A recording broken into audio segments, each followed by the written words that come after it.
Skoda has sold nearly 4 million Octavias so far. It's always been a no-nonsense car that offers lots of metal for your money. Now a new third generation Octavia is here. It's even bigger, but also more sophisticated and more expensive. Has Skoda messed with its winning formula?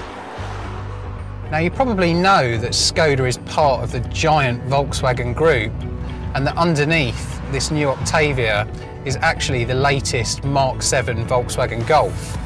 But that's a good thing, as it gives Skoda access to a range of very impressive engines. The car I'm driving today is the best seller of the range, the 105 brake horsepower 1.6 diesel. Its exhaust emits just 99 grams of CO2 per kilometre, low enough for free car tax. That's a strong incentive, especially for company car drivers. And on the road, this very efficient engine feels punchy enough to keep pace with traffic. I'd go for the 1.4 petrol instead though.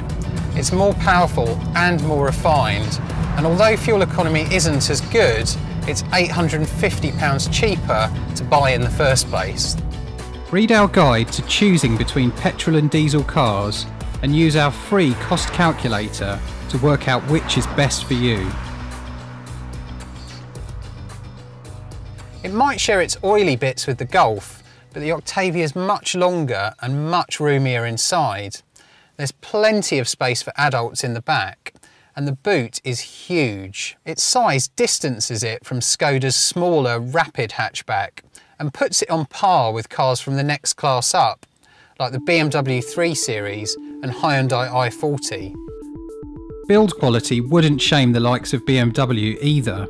The Octavia is well made and well equipped. Even basic S models get Bluetooth, a DAB radio and a touchscreen media system.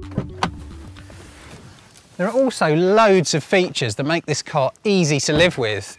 There's a refrigerated glove box to keep your sandwiches cool. There's an ice scraper here inside the fuel filler, great for winter mornings. And we know which members hate those puncture repair kits and want cars with a full-size spare wheel. And that's exactly what the Octavia's got. That's all very sensible stuff, but perhaps the most surprising thing about this new Skoda is how good it feels from behind the wheel. It takes corners with an agility that makes the old Octavia feel flat-footed, and ride comfort is pretty good too. It's still no sports car, of course, but this is the first time that a standard diesel Octavia has been fun to drive. We've had hundreds of comments from happy owners of the previous two Octavias in the Which Car survey, the largest of its kind in the UK. Let's pick a couple of comments at random. Solid, reliable and good value for money. Forget the badge, look at the quality. And simply, don't hesitate, buy one. Clearly then, this latest Octavia has a lot to live up to. Time will tell if it can win the hearts of owners like the older cars, but my first impressions are very good.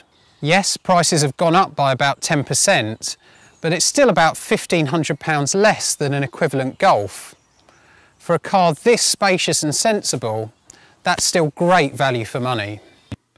Click here to read our first drive of the Skoda Octavia, or read our full lab test reviews for two of its rivals, the Hyundai i40 and Toyota Avensis.